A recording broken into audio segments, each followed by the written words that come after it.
So for this second installment, I had some great friends, Sukart and Magang Reech join me, and we had a conversation about the space and place that community organizations have in being a part of the solution when it comes to youth disengagement, when it comes to youth involvement within the justice system versus what the government is supposed to do, how much is too much, how much should we be relying on them, that kind of thing.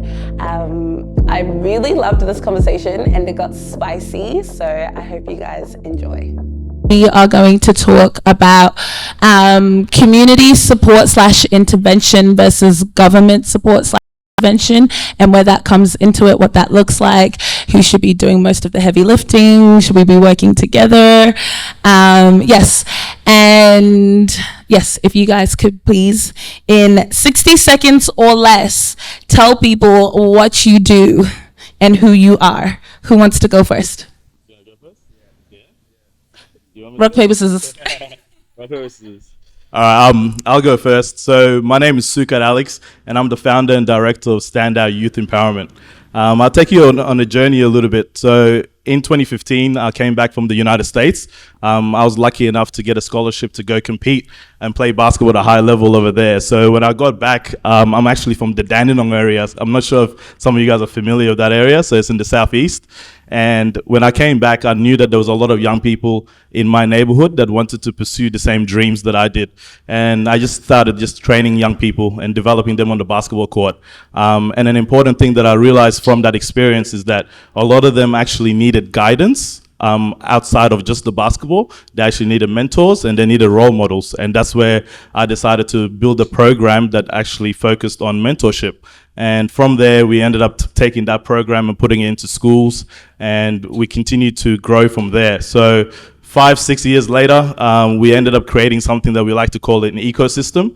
And that is a way we would continue to develop young athletes on the basketball court, in the classrooms. We work closely with local government, federal government as well, to develop a lot of young people and support them in numerous ways. So 10 years this year, so 2025, it's a major year.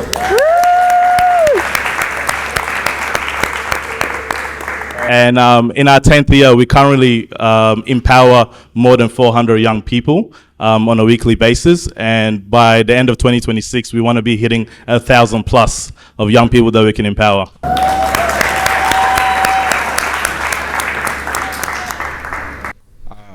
Yeah, this guy is incredible. So you guys give him another round of applause.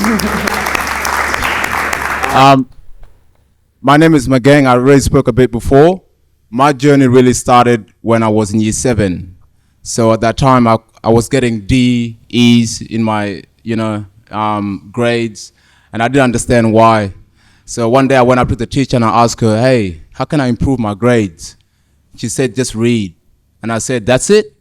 She said, yeah, just read, man. So I just started reading. So that I literally started with the tiniest book. I went to the kids section and I just started reading. And most people don't know, but so halfway through year 7, that's when she told me that. At the end of the year 7, I was the most improved student in my whole year level. And it just hit me at the end of it. I didn't even see the progress. I didn't see the change. I just started reading everything and anything. And it really I started using words. I didn't know how I knew them, And so I took that learning and I started saying to myself, other people don't know this. And so when I graduated high school, I had really good work afterwards. I had a good career and I was making lots of money, but I was unhappy. I wasn't fulfilling my dreams. So one day I thought about it and I said, look, do what your heart desires. And so I had a lot of books that I used to order every Friday. On the weekend, I just read and chill at home with my friends. And one day it just occurred to me, there's so many books in my house. People are coming every day. So I started setting up a garage library. And from there, it grew. And my sisters were like, Magang, too many people are visiting. So, I had to set up a spot last year in Footscray. And, I got a lot of support from most of you guys here, like Amal from Western Bulldogs Foundation. She was able to bring some young people there, and, we were able to show them a bit of history. AYI, which is Aspire, Ken, they were able to support me a lot in terms of network. I didn't know all the politics and, government stuff. And so I had to just jump in there and get myself in there in front of their faces and tell them, look, this is what you should be doing, And so a lot of that stuff is just come from the street experience, because I was that kid that grew up the rough ways. I could have went left. A lot of my friends have committed suicides, gang violence, and all this stuff. So I just want to share with them, like, hey, probably just read, man, and you will find your calling, and you will do something with yourself. So we also try to do art and, cultural artifacts that we can show people. We'll do coffee ceremony so that people can taste, smell something, so that we can hit all the different 5 senses. And that is why this place is able to be here, so we can support people like Kutsai as well as young people. So it started last year really, and now this is the second year, and this is the upgrade we have.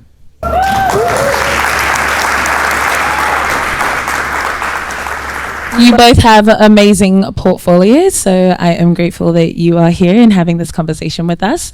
So you both work in the community sector / space, and you started your own initiatives, organizations. Is that because you felt that, this is going to be a controversial question. I am so sorry. I'm coming up with this on the fly. Is that because you felt that the government wouldn't be able to meet the needs that your organization is meeting? That's where I'm going to leave that question. I'll start with that. In all honesty, when the idea of StandOut came out, it wasn't even necessarily what the government was doing. It was more what the local area was providing for us. So when I was young, I wasn't really thinking, the government needs to help us, the government needs to help us. It was more, what is there that's accessible, and can we get it, and can we not, right? And for me, I was speaking more on a sports lens, right? So I know a lot of people have siblings or maybe kids. The cost of fees, basketball, soccer, whatever, it's normally set at a very high rate. And when we're looking at Australian families compared to African or other, cult backgrounds, we normally have 4, 5, 6, 7 kids, right? So we can't really support all of them. So I realized that there was a financial barrier. Another thing as well, there is that politics and there is that racism that is in grassroots sports. So I thought, okay, I've already gone on my own journey. I battled so much. I learned so much. So the best thing I can do is pass that on to the next generation. And then from there, all it took was just that action. And then now, 10 years later, we're impacting many more people. Yeah. Yeah, I think there's a bit of both. So I grew up in the commission flats of Collingwood, Carlton, Richmond area. So that's the city of Yarra, for most of you that don't know. And in that area, there was a lot of us that were always in programs. They would have police program here, they would have that there, they would have that. But what is missing is that you need to be able to go home and have your own thinking. You have your own ideas, your own drive. And most of that, it just stops. You might meet one social worker or one youth worker who's good, but then, you might not see them for a while. It might get moved on or something. So it felt like people were coming to a zoo and looking at us and then leaving. So we had to try and change it and be like, okay, what would we like as young people? And it's like, we want to see people in our community doing this stuff for us, who are there permanently, who understand our issues. And so one of the things that most of us lack is obviously the resources, not just resources, lack of money, but also resources of what is catered to us. So most of the books we have here, for example, you don't find them on the normal bookstores. You have to go and order them overseas because the curriculum it's not trying to bring that in. So even when you do have money, some things that you want is not catered in this country sometimes. So we have to bring in that niche, we have to bring in that cultural differences, that edge. And so I think there is some things, not that the government is trying not to do it, just that they can't. So it has to be us to do it. And it's, sometimes they don't have the information. So there's a bit of differences that, it's up to us because we know better. And we also need to be brave enough to start it, because if not now, then when? If not me, then who? You know, type of thing. So we are the elders now, and we have to take that next step, because our parents already did enough. They've adapted, they've raised us. You know, we can read and write, we can, you know, get a good job. So there's nothing else we should be asking of them, you know.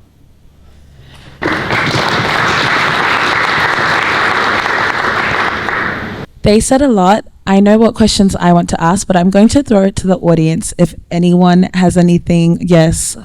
My dad, you are de-identified. Yeah.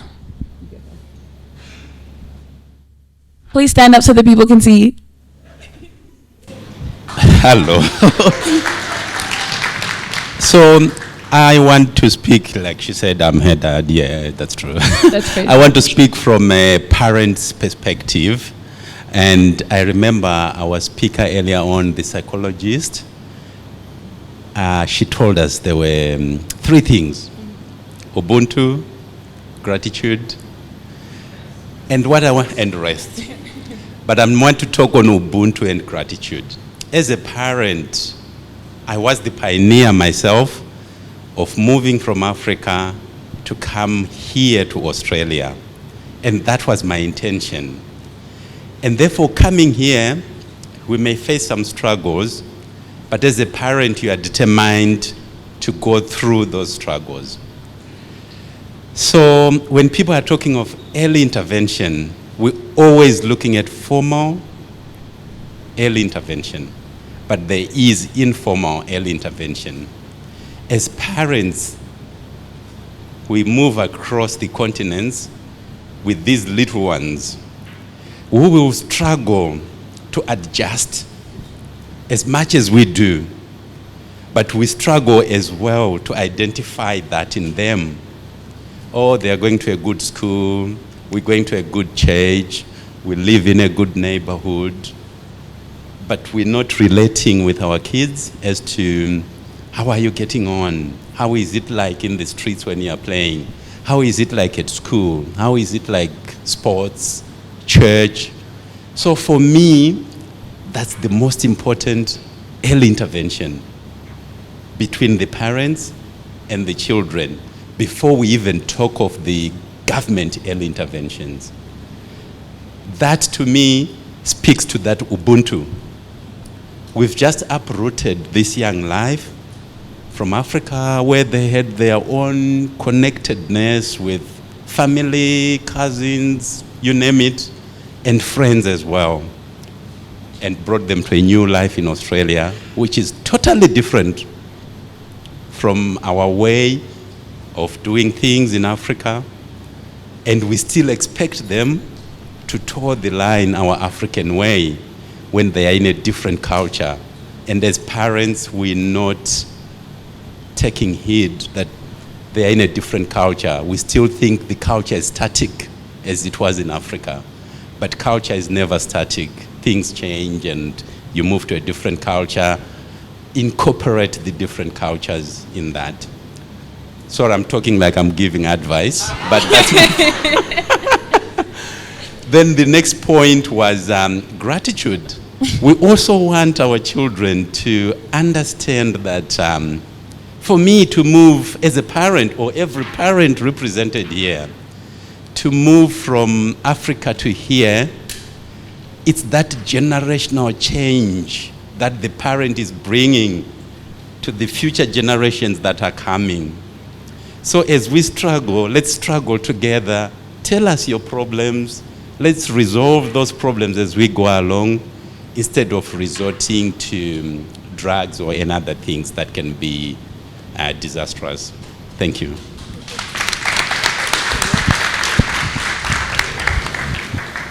One more person from the audience before I ask my follow-up question. Ooh. Bring it back this way. I was just curious, how were you able to start this foundation, or your foundation, without like, what was that challenge like? And like, kind of give me the process step by step. But yet, know how to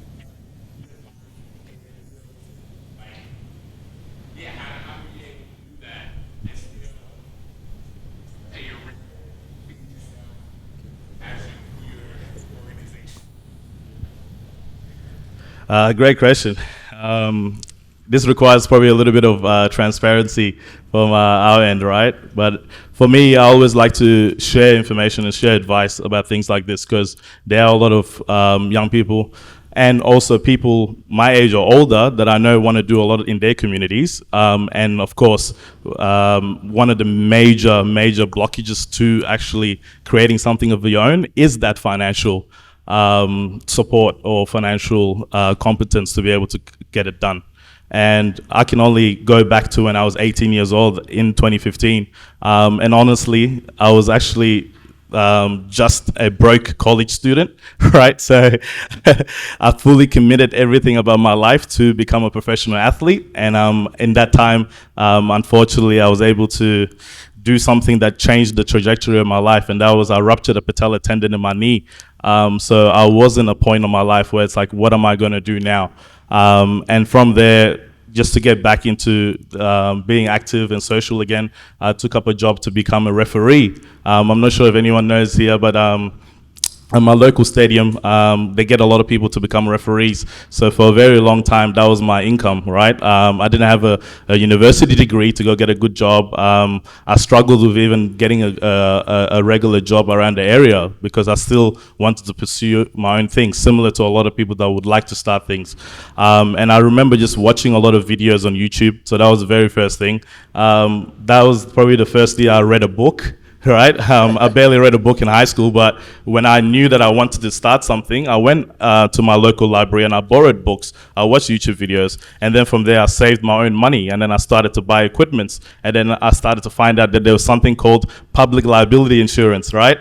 And then when I realized that was in a couple of hundreds, then I started to have to do some small jobs here and there to be able to put that money aside. So all in all, what I gotta say is, if you are someone that wants to create something, don't be afraid to figure out a way to get a source of income to be able to put into that. If you are someone that obviously has a lot of responsibilities, because I do understand that there's some people that are financial support in their family, you are helping your mom, you are helping your dad, don't be afraid to go and ask people that have created something. Yeah, so I'm open now. Yes, I've been in this for 10 years. If there is anyone that wants to come to me, I can send you to people that do sponsor programs like this, that do sponsor different organizations and things in the community. So that nowadays in 2025 is completely different than what it was in 2015. In 2015, I didn't have other people that were doing things that I could go to,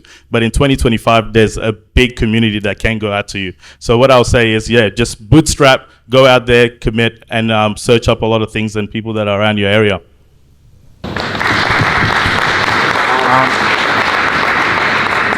For me, it was a bit different because I was always in business. During COVID, my business was not essential and stage 4, and I was paying about $4,000 a month. I used to sell Persian rug collection.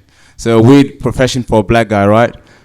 But it was something that I like because I like finding things in life, like, you know, those small things that makes you feel good, artists, and, you know, but it wasn't my calling. I thought about it, I'm like, I'm just doing this because I think it has money in it. So the first thing I reckon, this is my belief, is to really find your calling, if this is what you want to do. Because once you know where you want to go, the way is already going to be found. You don't need to even worry about how you're going to get there.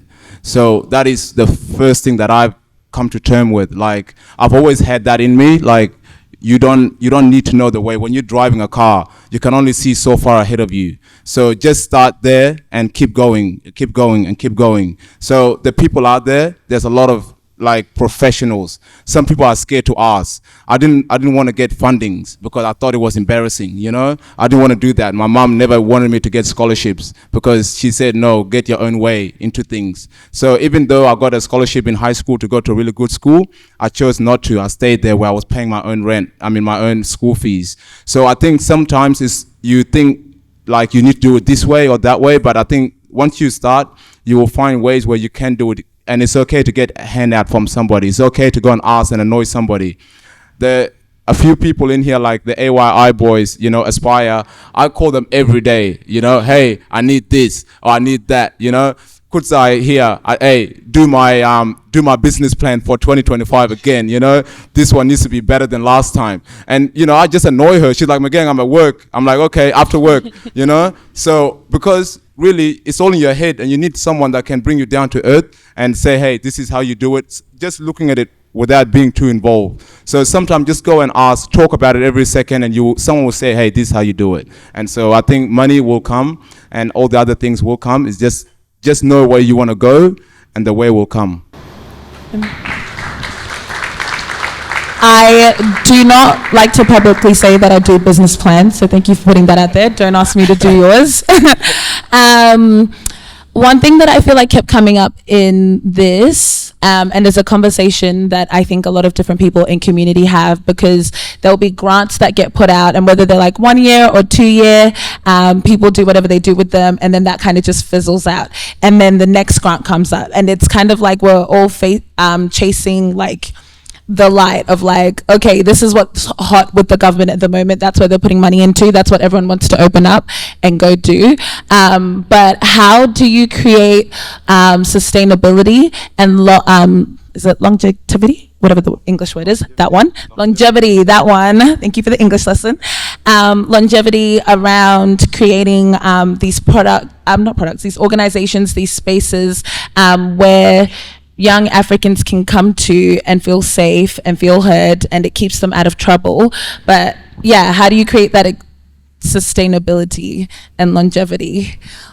I think finding a team. So I've got some people that I call regularly, like I said before. So find a team. Sometimes it starts with your family. You know, sometimes they don't want to be part of your team, but you still got to look for a team. You know, I've had my brother telling me, he said, Magang, you've been doing this for a long time, you know, like, you know, where is the benefits of it? And I'm like, look, people may not be supportive, but just when you find the team, the sustainability will come. I remember last year in June, my mom was sick back at home and I had to leave. And I think it was God intervention that did that, you know, so that when I left, I realized this place won't sustain if I'm not there. And that's not a model that is, you know, that I want. So it opened my eyes to saying, hey, get the right people around, people that believe in the vision, people, let's say if I drop dead on page 14 of the plan, someone can take it to page 24, you know? That's the thing that, and I think there's a really good book that highlights that, The Miseducation of the Negro by Carter G. Woodson, which is a guy that started the Black History Month. And he says, most Africans don't teach their community what they're doing and how they got there. So when they die, the business and ideas die with them. And, you know, I don't want that for me. I want my ideas to be shared and other people to take on and multiply them, you know. When we opened the center, a lot of support came, and, you know, I encourage other people to open a similar center. A couple of months later, AYI opened a center, you know.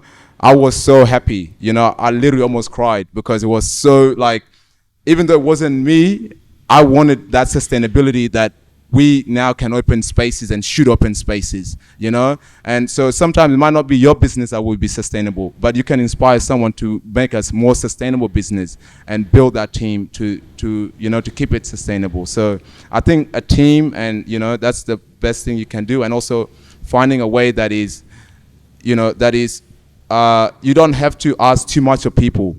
Just ask them of the things that they can do, the things that they can hold on to and be accountable for, so that you're not giving them a place where they're going to be overwhelmed.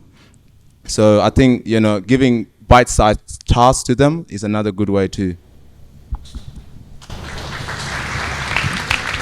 Yeah, no, that was beautiful. And I just would like to keep mine pretty short as well. What I would like to say is purpose, passion, and a vision, right?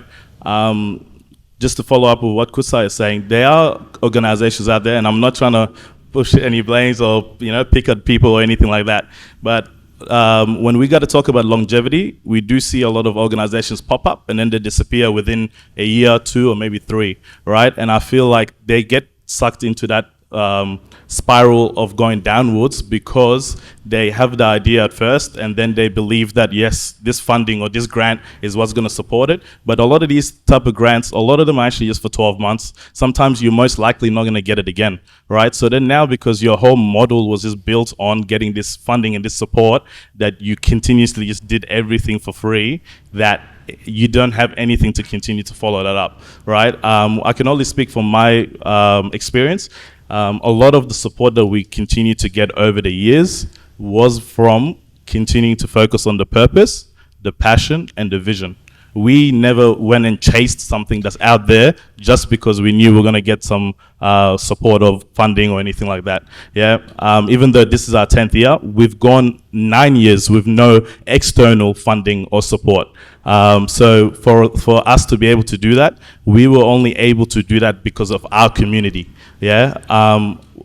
Going back to 2016, 2017, where we started to get a lot of the exposure, it was because we were delivering soccer tournaments, basketball tournaments that had hundreds and hundreds of young people. We were getting 800 over a weekend. We were getting 1,000 over a weekend. And that was because the community was interested in that. And I believe if you're able to just focus on your purpose, your passion, and your vision, people will continue to follow through, and then other people like the state government, the federal government, even brands, sponsorships, all of that will start to flood, because all of that goes to where demand is, right? So then they will have to supply you with something to support it. So once again, I'll say follow your purpose, your passion, and your vision, and everything else will work out.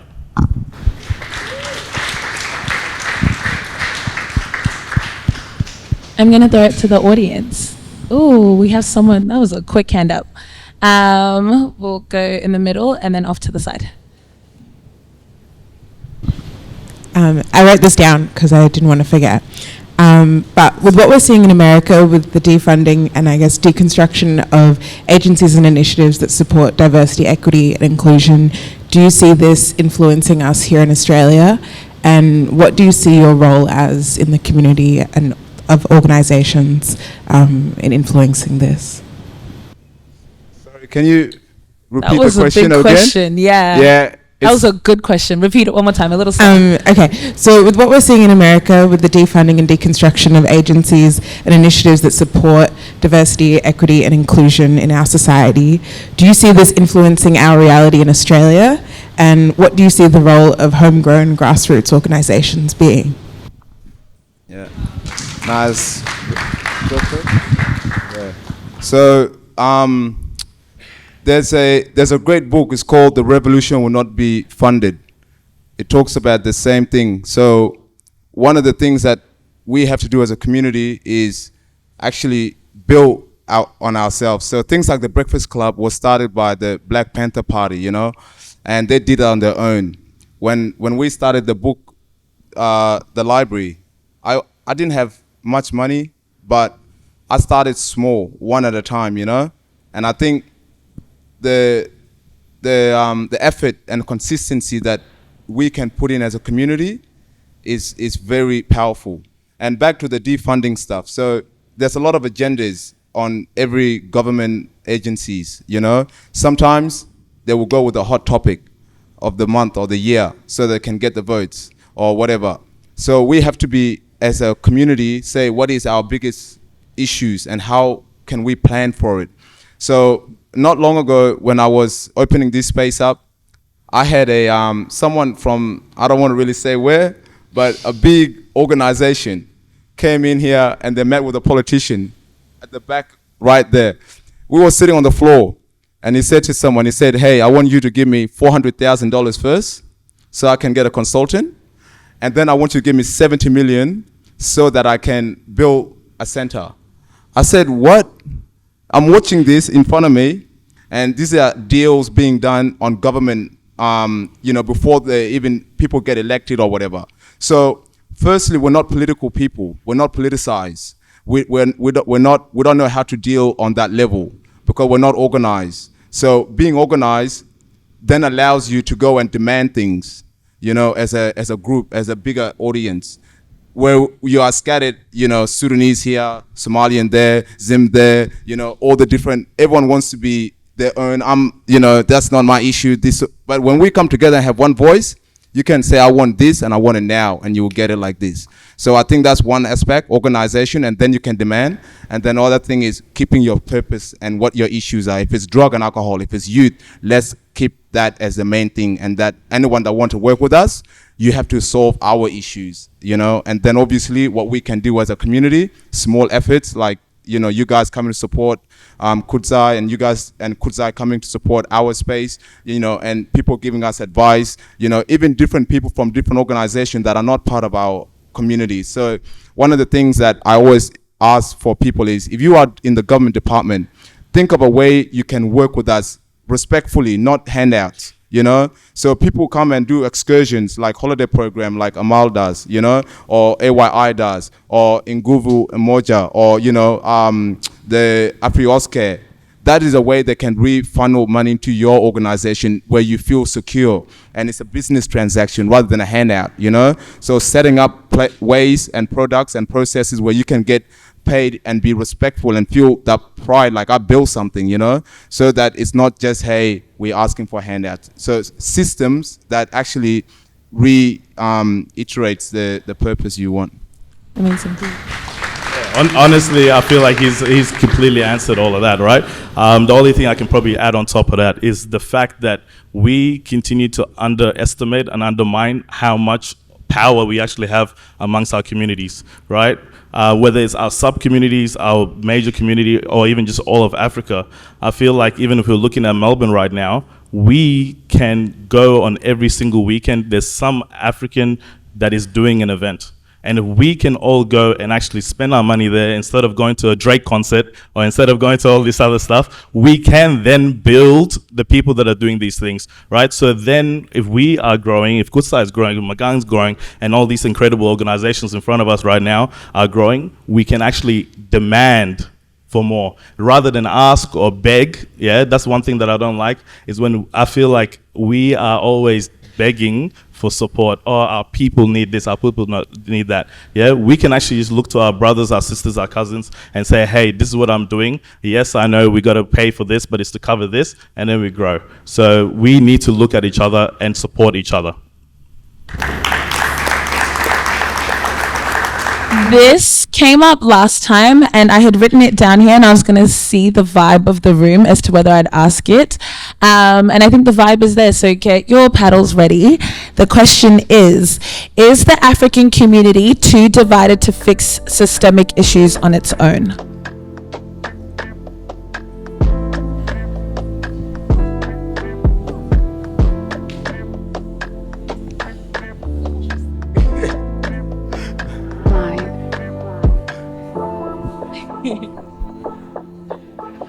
Oh, okay. I am going to get one green and one red. I'm not allowed to pick favorites, but I'm going to. Charmaine. And so you were red? Yes. Okay. We'll get you. And for a green, the lady in the glasses and the braids over on that side. A little further back. If you just want to put your hand up for me. Yeah. Okay. Amazing. You have 2 minutes, no more. Go. So I don't think we are too divided to solve our own problems, because this room is a perfect example that we're actually not. We actually do a lot of things together as a community, and we don't celebrate ourselves enough for that. Because even if I look at other communities, be the Vietnamese community or the Chinese community, Asian community, those are homogenous communities that are coming together to do activities. We're doing it at a continent level. We're also doing it as a Black diaspora global level. So I don't think that we are too divided. We actually are very united, more united than any of the other communities, and we're still thriving, still doing things for ourselves, and still being able to celebrate ourselves and have joy. So yes, we are united than divided.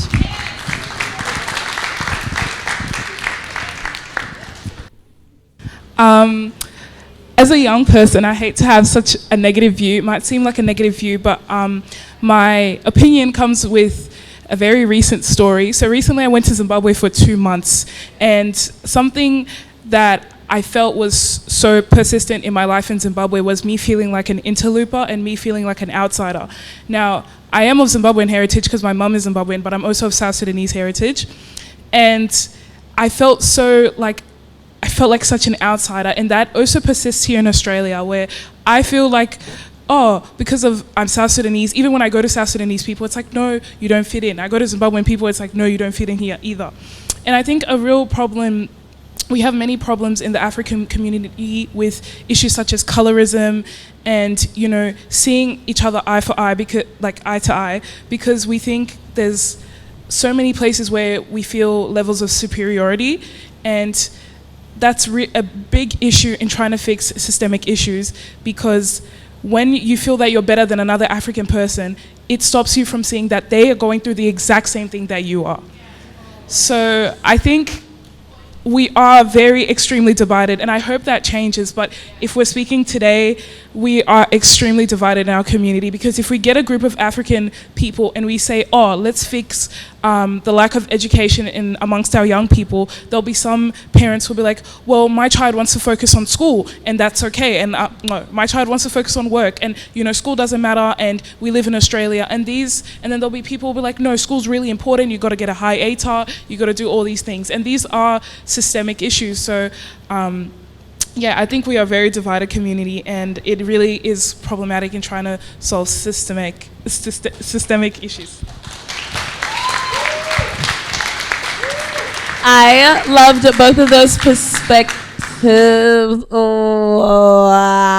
You get 90 seconds. Go. Thank you. I was just going to kind of put together exactly what Charmaine said and what this young lady said. I do believe that we have amazing unity in our community, but I also believe that we have a lot of work to do, because when it comes to these spaces, we come together. There's so many, and I truly, truly love our community, especially here in Melbourne, because we're able to come together to celebrate each other often, and we do that really well. But I think when it comes to issues, sometimes the way that the system is set up, it can turn us against ourselves. So when it comes to positive things, we're great at being unified. When it comes to maybe more of the negative side of things, sometimes we can be very much, that's not our issue, that's not my community. And sometimes because of the way that like I said, the system is set up against us, and the way maybe the government or the media portrays us sometimes, we can very much, because at the end of the day, like a lot of our parents came, to start a new life, and it's difficult, and they were just trying to survive, and they've worked really hard to get us to where we are. And so sometimes now there's issues that come up and there's negative stigmas placed in our community, we can be very much like, that's not me, that's not our community. It's like a kind of like a survival mode thing, like where the system can turn us against ourselves, because they will they'll pick us apart, and so that, I think that's where sometimes the unity can break down very quickly. But We are going to leave that one there. No, we're going to leave that one there. I need you to leave you guys wanting more. That's like a whole topic on its own. We could come back for that one. You guys were amazing. Just to kind of wrap everything up for this segment, I think it's important to talk about people in the community who are creating third spaces. Third spaces are spaces outside of work, outside of home, spaces that people can come to and relax and enjoy and learn, which both of you do with your organizations. For our young people, where the narrative of who they are and who they can be challenged, can be encouraged, can be celebrated, and they're not having negative narratives fed to them. So I think that's really important, but also that conversation around, it's not that easy to start an organization or an initiative that you guys have started. There is conversations around how much are we working with the government? How much do we get help from the government? What does sustainability look like in those spaces? So like you mentioned earlier, when you said you would get social workers and people who would come to the public housing, and you would connect with someone and then they'd be gone, and it would feel like you had people in a zoo. Sometimes it can feel like that when we have 50 organizations being started in 1 year, and then only 25 make it to the next year, and our children, like our young people are wondering what's going on, where are people going, do they not care anymore, were they only just in it for the money? And so I think that all plays into this huge ecosystem and cycle around wraparound supports for young people and stopping their disengagement. So if we'd like to give them a round of applause, they were amazing. Thank you. We have